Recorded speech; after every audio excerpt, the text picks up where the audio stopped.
sholli ala Muhammad. Ini ceritane semi, jadi pengajian semi diskusi. Nggih. Iki rada gayeng iki ning Ngriking Sari ana pengajian tapi modelnya diskusi kaya makian, kaya kalau tadi ada yang nyebut biasanya mau nong TV tapi ki awak dhewe live nglakoni. Kula terasaken nggih. Bilih pertama menungso sing hitan niku Nabiullah Ibrahim dan kaitannya dengan ajaran kita Nabiullah Muhammad sallallahu alaihi wasallam, kita sebagai agama sebagai penganut ajaran agama Islam adalah ketika Allah Subhanahu wa taala niku memerintahkan wonten ing surat An-Nahl ayat 123. Ayat pinten? A'udzubillahi minasyaitonirrajim. Summa auhayna ilaika anittabi' millata Ibrahima hanifa wa ma kana minal musyrikin. Kemudian aku Allah mewahyukan kepada engkau wahai Muhammad ilaika anittabi' millata Ibrahima hanifa, supaya engkau dan umatmu mengikuti apa yang menjadi ajaran agama Nabiullah Ibrahim alaihissalam. Karena apa? Karena hanifa itulah ajaran yang benar. Wa maka minal musyrikin, dan semata-mata tidaklah Nabiullah Ibrahim dan umatnya itu termasuk golongan orang-orang yang musyrik. Wa maka minal musyrikin. Maka ketika Allah menurunkan ayat itu dikaitkan dengan ayat yang tadi saya sebutkan di Al-Baqarah 124, Ibnu Abbas itu menyebutkan ada 10 perkara asyratu hisal wahya sunnatun fi syar'ina, yang ke-10-10-nya itu adalah sunnah pada ajaran agama kita. Nah, 10 itu apa saja? 10 itu dibagi menjadi 2 bagian. Yang pertama khamsun fil ra'si wa khamsun fil jasad. Jadi 5 perkara yang termasuk perintah atau sunnah Allah Subhanahu wa taala yang disyariatkan kepada Nabiullah Ibrahim yang turun kepada kita, itu adalah yang 5 ada di kepala dan yang 5 ada di jasad, di anggota tubuh. Nah, apa saja yang ada di kepala itu? Wa amma fir ra's, pertama adalah al-madmadah. Al-madmadah niku basa Jawane napa? Kemu. Al-madmah kok tengu. Kemu, kumur, berkumur. Nah, itu ajaran yang diterima oleh Nabiullah Ibrahim turun kepada, disyariatkan kepada ajaran Islam, yaitu agama kita semua. Al-madmadah, kumur. Yang kedua setelah kumur adalah asiwak, sikatan. Tahu ya sikatan ya, gosok gigi. Bahkan Nabi niku ngendikan seandainya siwak iku gak ngabotke maring umatku, saking pentingnya siwak iku mesti tak wajibno. Nah, yang ketiga adalah qasus syarib, nyukur bringos. Nyukur bringos. Jadi kalau yang ketiga itu qasus syarib. Soalnya bringos ini gak dicukur bahaya juga, Bu, Pak nggih. Dawa iso tukul dawa nutupi cangkem sehingga mengganggu, menghambat proses makan kita semua. Nggih napa mboten? Sampeyan bayangno umpamane bringos iki gak diperintah dicukur. Nek arepe mangan dadak nyilake ngeten ae. Wangelan to. Pemeneh mangane sego jagung, iya wis. Jebes kabeh. Nah, qasus syarib yang keempat adalah al-istinsyak. Memasukkan dan mengeluarkan air melalui hidung. Bahasa Jawane niku Jawa kasar tapi ngapunten niki. Nesep banyu irung. Jadi diserot banyu tidak sampai masuk ke tenggorokan apalagi sampai ke perut, sampai ujung bagian dalam hidung. Setelah itu dihentakkan keluar lagi. Semprot ke. Nah, ini semua apa yang diperintahkan ini ada implikasi, bahasa kerennya. Ada dampak positif yang bisa diterima oleh siapapun yang melakukan. Misalnya ketika kita melakukan kumur, secara tidak langsung kita telah melakukan pembersihan sisa-sisa kotoran atau sisa apapun dari mulut kita, apalagi ketika disikat. Pun dengan mencukur kumis, istinsyaknya memasukkan dan mengeluarkan kembali air dari lubang hidung kita, dan yang terakhir adalah farqur roksi. Ini terjemahannya, kalau diterjemahkan letterlek, farqur roksi itu artinya membelah kepala. Tetapi yang dimaksud farqur roksi adalah farqu sya'rir roksi ilal janiben, memisah rambut kepala ini menjadi dua bagian, kanan kiri. Wes cara gampangnya sisiran lah.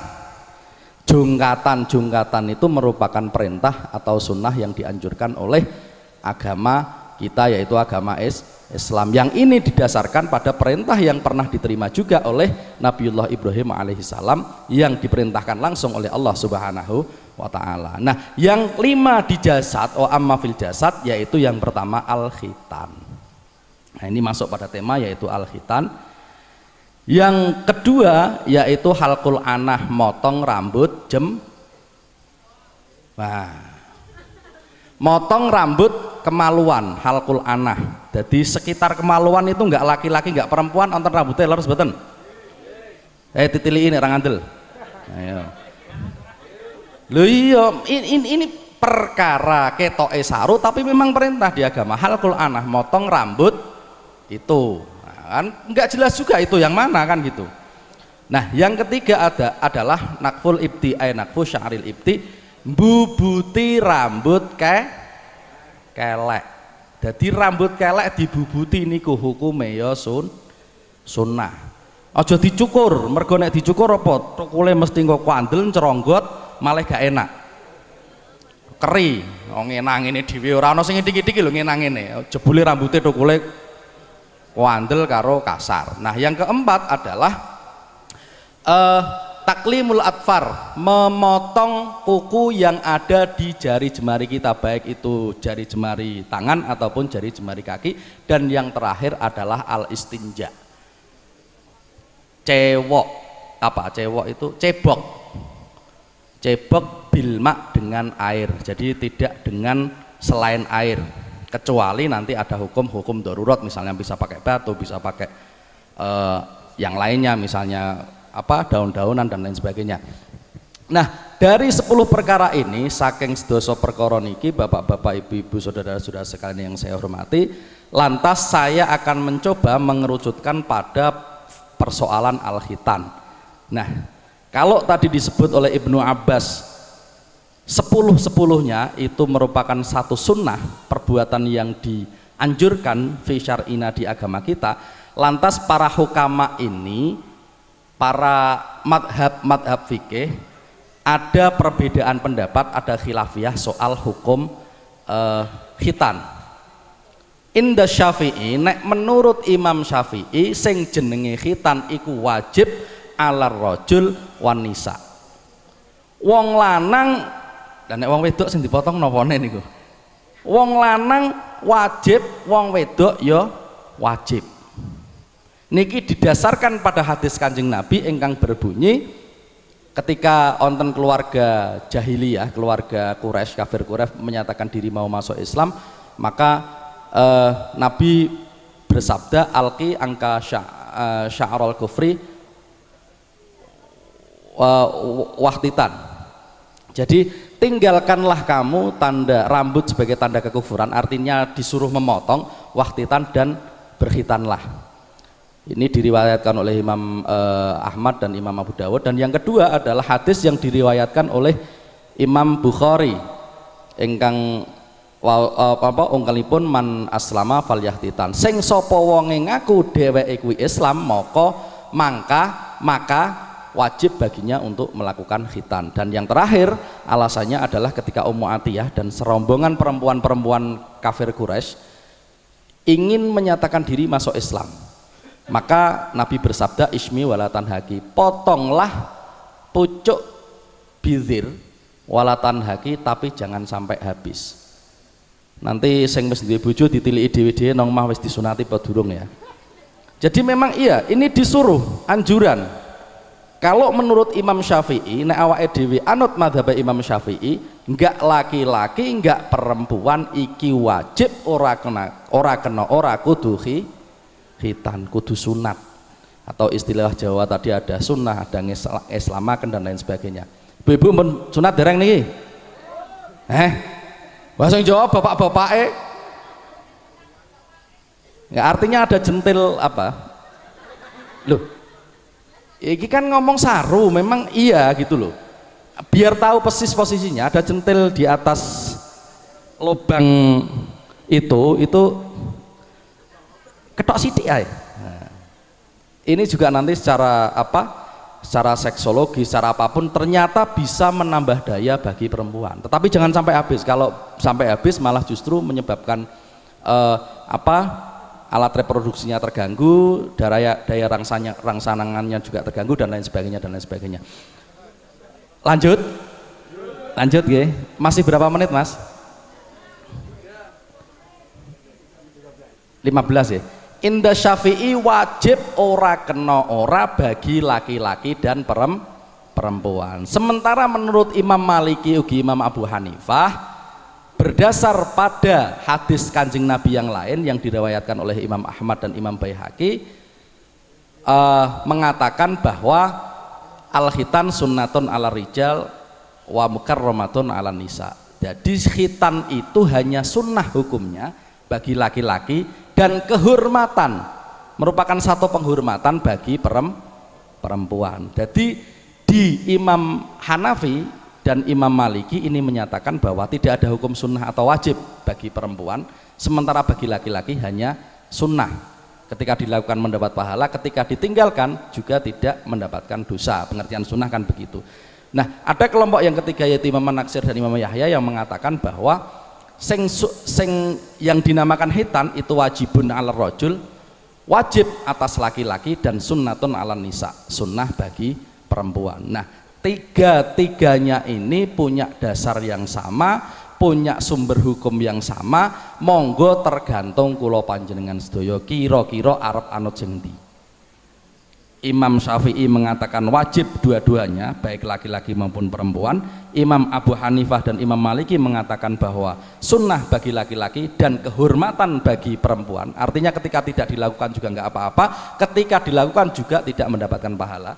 Dan yang terakhir adalah Imam An-Natsir dan Imam Yahya yang mengatakan bahwa sunnah bagi perempuan dan wajib bagi laki-laki. Jadi khitan itu wajib bagi laki-laki dan sunnah bagi perempuan. Nah, inilah kira-kira hukum dari khitan itu sendiri. Sementara ba'dul hukama yang sarujuk mengatakan bahwa lil ingsan, menungso iki kabeh akan mengalami proses 4 keterputusan.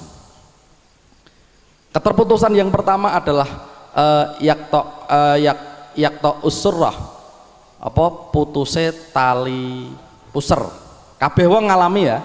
Dulu tali pusar itu ketika kita lahir berupa jabang bayi mijil yang tadi Kanjeng Hamam katakan, itu pasti disertai dengan ari-ari utawa batir nek cara wong Jawa.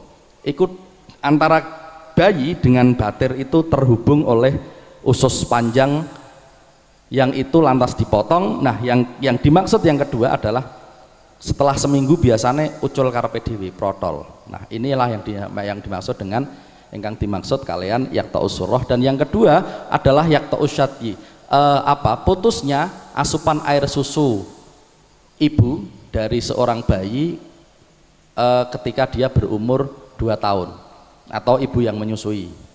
Apalagi kalau dia sejak lahir, saiki kan akeh sing dimiki sapi nggih. Jadi begitu lahir ibuke alasannya wah eman-eman rano padune bapake sing gragase lho. Anake ra ibuke ra entuk nyusoni gitu.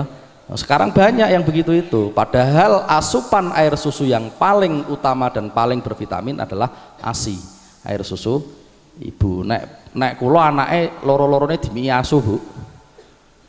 Mergo nyeluke umi. Air susu umi, jadi nek disingkat asu. Mboten ASI nggih. Nah, yang ketiga adalah qat'ul kulfah yang tadi saya katakan. Melalui proses khitan. Putusnya pucuk kulit yang menutupi kepala kemaluan kita. Dan yang terakhir adalah yang tadi disebut sebagai pucung atau megatroh, yaitu qat'ur ruh, putusnya atau lepasnya roh kita dari jasad kita, yang itu yang biasa kita sebut dengan proses kematian. Nah, secara hukum sudah saya jelaskan, sejarahnya sudah jelas.